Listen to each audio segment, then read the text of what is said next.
We always look forward to spending some time with Congressman Randy Hultgren, who's taken time out of his busy day. Congressman, good morning to you. Hey, Riley. Good morning. How are you this morning? Pretty good. Been a little under the weather the last couple of days, but feeling a little better today. Yeah. Oh, man. The summer creeping crud is already anything worse. I mean, we're used to feeling that way in the wintertime, but summertime is supposed to be a respite from all that. Totally agree.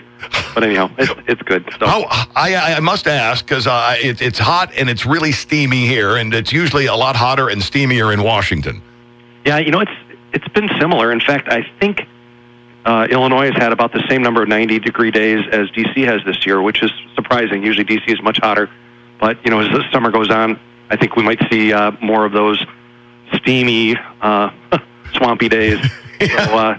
So, it's the worst is yet to come. Hey, when they laid out the nation's capital, they didn't factor in humidity. Well, they just didn't think about that. So. Well, nobody had any air conditioning to begin with, so how much worse could it be anywhere else? It's true, and I think it encouraged them to get their work done. So get out of here. I hadn't really thought about those cooler climates. Yeah, they didn't want to stick around all summer. So. Well, once again, you're in the midst of interesting times in our nation's capital.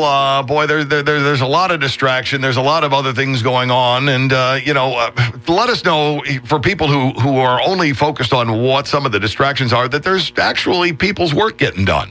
Well, there is. We're very busy. We've got a lot of good things happening that I think are really good for our district, for our nation, and we're continuing to work. It's going to be a busy week. We're pushing ahead on getting real appropriations done. The defense appropriation is a very important one to make sure that we've got our military has the resources that it needs to be protected when they're in harm's way, but also to be successful if there is an attack or a threat. So that's going to be really a big focus over the next couple of weeks is getting appropriations through as quickly as we can. One of the things that we're hearing a lot about as well, Congressman, is health care and health care reform and the repeal and replacing of Obamacare. Where do you see it sitting? Where do you see it going? What's your gut tell you on all this? Yeah, I mean, I still think the Senate has to do something. They're talking now that they're going to stay through at least the first part of August, which I think is great. The reality, unfortunately, this place so often works on deadlines. And when there is a deadline, people somehow work all night and figure out a way to get there. So kind of my fear of pushing the deadline out means they'll just talk for longer and then rush right in the last hours before that next deadline. So we'll see. I hope they'll get something passed. I'm optimistic. They've done a lot of work, and it's tough. It is a big bill with very deep roots. But it's continuing to fail. I mean, every single week we hear news stories of rising premiums, of loss of coverage, of insurance companies that are leaving the exchanges. It doesn't work. The idea of it, maybe people like, but when it's not working, when people aren't getting care, you really don't have coverage. So somehow we've got to find answers. We're committed to do whatever we need to do here in the House. And my sense is if the Senate is able to get something done, we will do exactly the same thing. We will be here as long as it takes through the summer, into the fall, just to get this done, because it has such a big impact on every single person, making sure, again, that the people who need, who've got pre-existing conditions or elderly or people with disabilities or others are getting the care that they need. And then as much as possible, it's patient, doctor-focused, where people can really afford it. And where there's a marketplace where people can make choices of the coverages that they really want, not being forced to take things that they'll never use. So I'm still hopeful, but it's a challenge, and we're not there yet. So definitely keep watching, and we'll see. Hopefully there'll be a breakthrough this week. We're spending some time with 14th District Congressman Randy Hultgren, taking time out of his day as we get together about once a month and kick things around a little bit. I got the note from your office. Record number of students in your district set to attend military academies. Yeah, that was great. A great news story, and it was really fun. It's one of my favorite things that we get to do, and just want to encourage young people out there. There's still, so many really bright, really passionate high school students who want to serve our country and want to be prepared to lead. And so it was so encouraging. We had 13 that were selected from around our district, which is a really big number. And it's a great photo. I'm looking at the photo of you with a bunch of these students, and what an impressive lot they are. They really are. And when you get to meet them and talk to them, they are so sharp, so ready to serve. And we had to do it, this get together early or late in June, because so many of them were leaving first part of July. You hear about so many colleges and things starting up end of August, but their commitment is much sooner, and it's a long commitment that they make. But they're so excited and so passionate about our country and recognizing that freedom isn't free, that we've got to defend it, that we've got to have people prepared.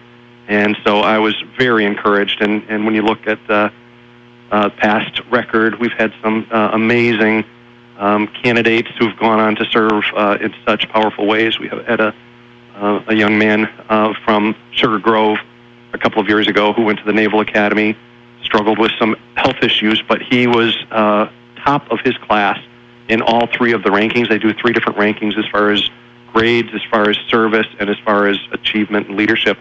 And I mean, this is amazing. These are people, kids from our neighborhoods Sure. to serve in this way. So anyhow, it's a fun thing, and we just want to continue to encourage the next group of those going into their senior year of high school to consider this. The process really starts in the fall, and it is very competitive, as you can imagine. Sure. It's an amazing opportunity to get your education, but it's a big commitment to serve once you do get your education as well. That's outstanding. Yeah, record number heading off to the academies. Love to see that one. And speaking of service to the country and all, tell me a little bit about the Hultgren, Delaney, Brownlee, Arrington letter. Yeah, this is excuse me, a bit of a frustrating one that we've been have to do it. But we had passed legislation a couple of years ago called the Choice Act, which allowed veterans who lived further than 40 miles away from a veterans facility to be able to see a doctor closer, to go to a hospital closer, because it's just too much to ask them to have to drive that far. Sure. And again, that was a good thing. But what we found out now is the veterans, the VA, has not been paying these doctors in a timely way, and it's come back and hurt credit of some of these service men and women who, again, were just following the law. They're doing what we set up for them, but because the VA is not doing what it said it was going to do, it's coming back and hurting our veterans, making it more difficult for them to get loans, mortgage, that type of thing. So this is a letter, bipartisan, signed by 40 colleagues of mine, Republicans, Democrats, saying, you've got to get your act in order. This is not fair. This is not right. If you don't do something, we're going to do something. So my hope is that they will step up and get these payments back on time and follow through on the commitment, again, that we've made to our veterans. Yeah, some of these veterans have become subject to debt collection proceedings, right. Negative information included in their credit report, something that will have a serious long-term financial consequence in many cases. I like the fact where you plainly put it, this is not acceptable. Right, it isn't. It's something we set up for them, realizing it's not fair to make, especially some of our older veterans, have to drive an hour or more to get their care.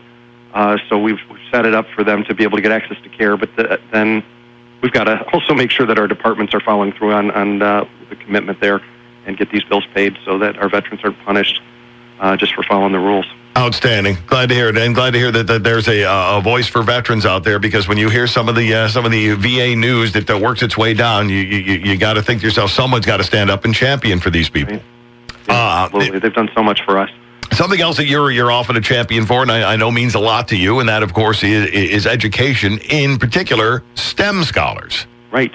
Yeah, we've had a lot of different things we've been doing to encourage young people to go into STEM fields. Science, technology, engineering, and math is a STEM focus, and recognizing that there's amazing career opportunities, really good paying jobs that are open and available, that are company after company after company that I visit is dying to hire young people. Someone graduating out of the University of Illinois with an engineering degree pretty much can write their own ticket, or a programming degree, or chemistry or other things. So it's hard work, but if someone will commit to do it, there are great opportunities out there. So we've started something that's been just a really good success. It's called our STEM Scholars Program. We selected 19 high school students from all 7 counties that I represent, and I met with them once a month over the entire school year. We would go to different facilities to learn what opportunities are right here in northern Illinois for them to use STEM education as a real career. And so we'd spend maybe an hour or so touring and learning, and then we'd spend another hour for me just to be able to ask them questions, to talk to the students, to learn from them of what sparked their interest. Was it a teacher? Was it a program? Was it a gift that they got, that some sort of science kit or something like that just got them excited? What is it? And then how can we bring that to more kids, or encourage other kids to be open to this really great field, and especially girls and young women, making sure that they have access to that. So we had our graduation for our STEM scholars just a couple nights ago, and then we also had a roundtable with some amazing business leaders, some women who are leading in science and business that were able to come together and just inspire really all the kids, but some focus there on especially the young women, of how much great opportunity is out there for women in STEM fields, and how oftentimes these fields are really underrepresented by women, and we lose out as a nation. We need our best and brightest willing to be a part of research, be a part of discovery, whoever they are, wherever they come from. And so it was a really good night, and very exciting to see the graduation. So that's the other thing. We're looking for our next class of STEM scholars. So if any of your listeners who live in our district would be interested in being part of the STEM Scholars Program, it's been a great success. And I think it's a good learning experience, but also a good resume builder for them of the opportunity that together we've had to learn. So we're excited about it, but we need to make sure that we keep it going and keep it growing. So we're excited.